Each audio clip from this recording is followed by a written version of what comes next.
प्रिय मित्रों, स्वागत है आपका आपके अपने चैनल स्टडी विद प्रदीप में। दोस्तों, आज हम लोग चर्चा करने वाले हैं एलटी जीआईसी न्यू वैकेंसी के बारे में। साथ में उसके एग्ज़ाम पैटर्न में कुछ चेंज हुआ उस पर चर्चा करेंगे। टोटल पोस्ट कितनी आएगी इस माध्यम से चर्चा करने वाले हैं। सिलेक्शन प्रोसेस क्या होगा इस पर चर्चा करने वाले हैं। और इतना ही नहीं, आगे हम आपके साथ चर्चा करने वाले हैं यहाँ पे कि सिलेबस प्री और मेंस में किस तरह के सिलेबस आपके सामने देखने को आपको मिलेंगे, कितना सब्जेक्ट्स रहेगा, कितना जीएस जीके और इस तरह की चीज़ें आपके सामने आएंगी। इन सभी चीज़ों पे एक एक करके हम लोग यहाँ पे चर्चा करने वाले हैं। तो चलिए स्टार्ट करते हैं वीडियो को। उसके पहले एक छोटी सी जानकारी चैनल की तरफ से। चैनल ने आपके लिए एक नई सीरीज स्टार्ट की जिसका नाम है एनसीईआरटी सीरीज़। और एनसीईआरटी सीरीज़ आपकी बायोलॉजी विषय के लिए स्टार्ट की गई है। और अगर आप इसको ज्वाइन करना चाहते हैं तो निःशुल्क है क्लासेस आपको ये स्टडी विद प्रदीप के ऑनलाइन चैनल पे यह देखने को आपको मिल जाएगी। एनसीईआरटी सीरीज 2024 आप डालेंगे तो आपको क्लासेस मिल जाएंगी। सबसे पहले हम लोग एनिमल फिजियोलॉजी से स्टार्ट कर रहे हैं इसको, और इसमें ब्रीथिंग और रिस्पायरेशन वाले टॉपिक को कर रहे हैं। और यह इम्पॉर्टेंट किसके लिए है तो आप देख पा रहे हैं, टीजीटी पीजीटी एलटी जीआईसी और बीपीएससी टीजीटी पीजीटी के लिए इम्पॉर्टेंट। खास करके अगर आप जानना चाहते हैं तो ये टीचिंग परीक्षा के लिए मोस्ट इम्पॉर्टेंट टॉपिक होने वाली है। और अगर मैं आगे चर्चा करता हूं तो यहाँ पे मैं आपको बता दूं एलटी और जीआईसी की मैं चर्चा कर रहा था, एलटी जीआईसी की। तो इसकी वैकेंसी उत्तर प्रदेश सरकार द्वारा कराई जाती है। आपको पता है कि अभी इसकी वैकेंसी यूपी पीएससी के द्वारा कराई गई थी, यानी Uttar Pradesh public service commission के द्वारा। लेकिन फिर क्या हुआ कि कहा जा रहा है कि अब नया शिक्षा चयन आयोग जो बना है उसके माध्यम से इसकी वैकेंसी कराई जाएगी। अब इसको लेकर के कई ऊहापोह की स्थिति तैयार हुई है। एक एक करके सब पे चर्चा करेंगे। बस आपसे रिक्वेस्ट है कि आप चैनल पर नए हैं तो चैनल को सब्सक्राइब करिए, अपने मित्रों को शेयर करिए और एक एक करके वीडियो को आगे बढ़ाते रहिए। चैनल आपके लिए लगातार कुछ न कुछ बेनिफिशियल कार्य कर रहा है जो आपके लिए लाभदायक है और आप इसका लाभ ले सकते हैं। बात करते हैं एलटी और जीआईसी के बारे में। सबसे पहले चर्चा करते हैं कि इसका जो एग्ज़ाम पैटर्न है, एग्ज़ाम पैटर्न में क्या चेंज होने वाला है। तो आपको पता है कि 2018 में जब ये वैकेंसी आई थी तो इसका एग्ज़ाम पैटर्न रखा गया था एक एग्ज़ाम और उसी पे मेरिट बनाई गई थी। फिर क्या हुआ कि इसको लेकर के बड़ा विवाद खड़ा हुआ, इसमें धांधली भी लगी, मतलब कई आरोप लगे और उस आरोप को कई बार साबित भी, कुछ लोगों ने सही कहा कुछ लोगों ने गलत कहा। जीआईसी के भी यही मैटर फंसा और इसमें प्री और मेंस हुआ। प्री में कुछ लोगों का मानना है कि चलिए प्री तो ठीक था, लेकिन मेंस को लेकर के बवाल जो हुआ, मेंस में रिटन एग्जाम था और कुछ लोगों का मानना है कि उन्हें नंबर कम दिया गया और कुछ लोगों का मानना है कि उन्हें नंबर ज़्यादा दिया गया। हालांकि उत्तर प्रदेश लोक सेवा आयोग करा रहा है तो मेंस के पेपर कई रिटन कराता है और नंबर चेक करने का मूल्यांकन की जो विधि है उसी विधि से चेक किया गया था। तो इसको लेकर के आरोप और प्रत्यारोप लगातार चलते रहे जिसका विवाद गहराता गया और आयोग ने नया फैसला लिया कि हम एलटी को 2 एग्ज़ाम में कराएंगे। तो ये तो क्लियर हो गया कि प्री का एग्ज़ाम होगा और मेंस का एग्ज़ाम होगा। ठीक, प्री के लिए जो सिलेबस डिसाइड किया गया, सिलेबस जो है आपका प्री के लिए, उस सिलेबस में बताया गया कि भैया जो सिलेबस हम रखेंगे प्री के लिए वह सिलेबस आपका होगा। उत्तर प्रदेश एलटी की वैकेंसी की मैं बात कर रहा हूँ। इसके लिए जो सिलेबस होगा एक 80 क्वेश्चन आपका जो है वो आपके सब्जेक्ट से पूछा जाएगा, मैं प्री की बात कर रहा हूँ। और जो 40 क्वेश्चन होंगे वह 40 क्वेश्चन आपके जीएस जीके रीजनिंग मैथ और इन सभी चीज़ों से जोड़ करके आपके पूछे जाएंगे, जिसमें हिंदी के भी प्रश्न होंगे, इंग्लिश के भी प्रश्न होंगे, इतिहास, भूगोल, अर्थशास्त्र, नागरिक शास्त्र, करंट अफेयर्स, इन सभी चीज़ों के प्रश्न, साइंस इत्यादि के प्रश्न आपको देखने को मिलेंगे। यूपी स्पेशल, इन सब के प्रश्न होंगे। मेन आपको यहाँ पे क्वालिफाई करना है और जो लोग इसको क्वालिफाई करते हैं ऊपर से सीट के 21 गुना लोग, जैसे सपोज करते हैं कि आपके सीट में जो है 100 सीट हैं, आपके सब्जेक्ट में कितनी सीटें हैं, आपके सब्जेक्ट में 100 सीट हैं, तो उस 100 सीट में से जितने भी लोग आपके आएंगे 100 सीट में से उन सभी 100 सीट का 21 गुना लोगों को सिलेक्ट किया जाएगा, यानी 2100 लोग मेंस परीक्षा में शामिल होने वाले हैं। जी आप सही सुन रहे हैं, कह रहे हैं कि 100 सीट है अगर आपके सब्जेक्ट में तो 2100 लोग मेंस में होंगे। और मेंस का भी पैटर्न कुछ इसी प्रकार का रहेगा, मेंस में कुछ पैटर्न इसी प्रकार का रहेगा। अब बात आती है सिलेक्शन प्रोसेस में। ठीक है, ये सभी चीज़ें ठीक है। क्या माइनस मार्किंग होगी? जी हाँ, आप सही सुन रहे हैं कि यहाँ पे माइनस मार्किंग भी आपको देखने को मिलेगी। और वह माइनस मार्किंग आपकी कितनी होती है तो 1/4 आपको देखने को मिल जाएगी। हालांकि पिछली बार 1/3 थी, लेकिन 1/4 माइनस मार्किंग आपको देखने को मिलेगी। इसके अलावा अगर हम चर्चा करें तो अब बात करते हैं मेंस की। मेंस में आते हैं तो 80 क्वेश्चन आपके सब्जेक्ट का हो गया, 40 क्वेश्चन आपके जीएस जीके रीजनिंग मैथ का हो गया, और इन सबको जोड़ करके जब इनको जोड़ेंगे तो टोटल 120 प्रश्न होते हैं, और 120 प्रश्न पर ही आपकी मेरिट बनाई जाएगी। यानी जब मेंस की हम बात कर रहे थे, अभी मैं आपके साथ बात कर रहा था किसकी, मेंस की, तो इसमें आपके हो गए 80 क्वेश्चन प्लस 40 क्वेश्चन। 80 क्वेश्चन जो है सब्जेक्ट का हो गया, और जो 40 क्वेश्चन हो गया ये जनरल एप्टीट्यूड जीए हो गया, जनरल अवेयरनेस का पेपर हो गया।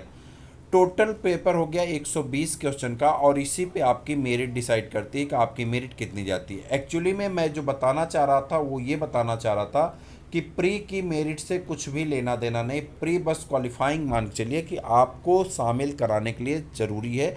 लेकिन याद रखें कि अगर आपके 100 सीट है तो आप 2100 बच्चे ही जाएंगे, अर्थात आपको यहाँ पे भी स्कोर बेहतर करना पड़ेगा। 21 गुना बच्चे ही मेंस परीक्षा में शामिल होंगे। इसमें इंटरव्यू नहीं होता है, और मेंस परीक्षा में शामिल हुए बच्चे ही जो अच्छे स्कोर करेंगे ऊपर की रैंक के हिसाब से उनका सिलेक्शन कर लिया जाता है। यानी 100 बच्चे सेलेक्ट हो जाएंगे, 2000 बच्चे यहाँ पे फेल हो जाएंगे। आप इस बात को शायद समझ गए होंगे जो मैं बताना चाह रहा था।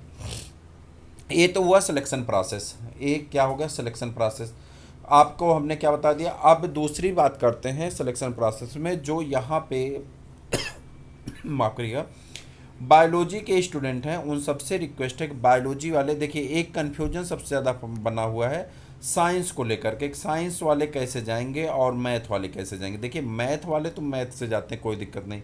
साइंस वालों को लेकर के वो की स्थिति है, आयोग अभी बहुत अच्छी तरह से क्लियर नहीं किया है।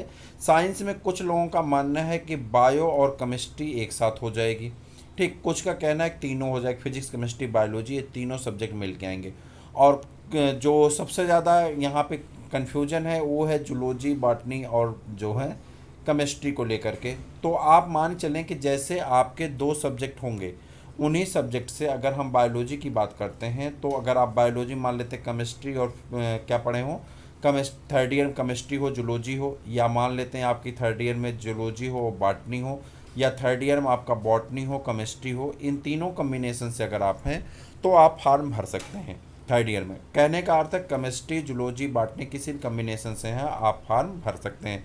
इतना ही नहीं, आगे बढ़िए, अगर आप आगे बढ़ते हैं तो यहाँ पे अब मैथ वाला होगा, तो मैथ में कह रहा है कि भैया फिजिक्स होना चाहिए आपका थर्ड ईयर में, क्या होना चाहिए, फिजिक्स होना चाहिए, और क्या होना चाहिए आपका, बोलिए, मैथ होना चाहिए।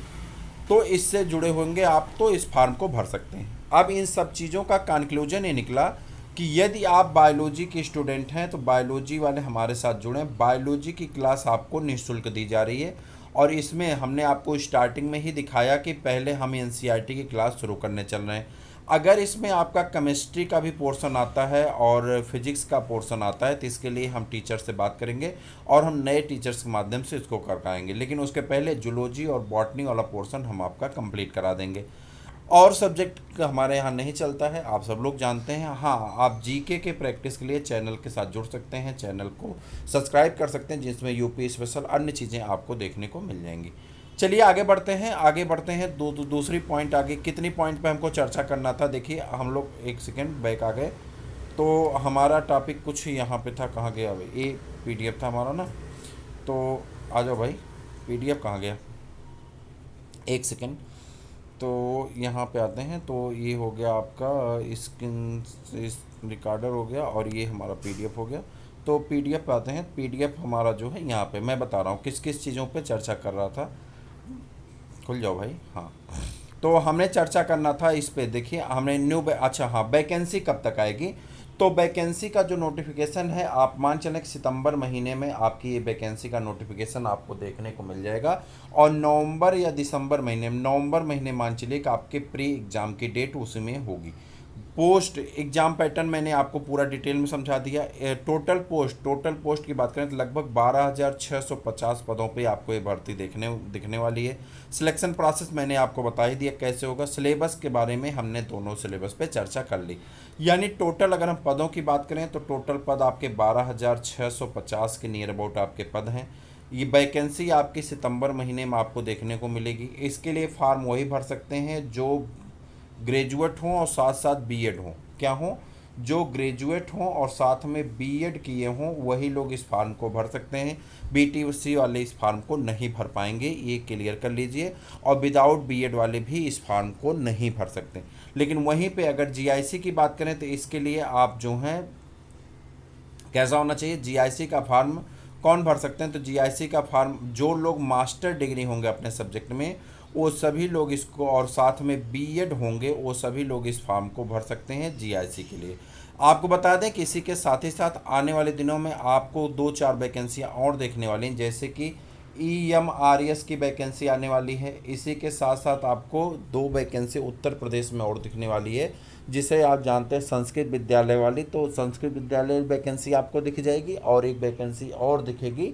तो इन वैकेंसियों के लिए भी आप तैयार रहें। और साथ में उम्मीद की जा रही है कि आपको जूनियर की भी वैकेंसी शायद देखने को मिल जाए।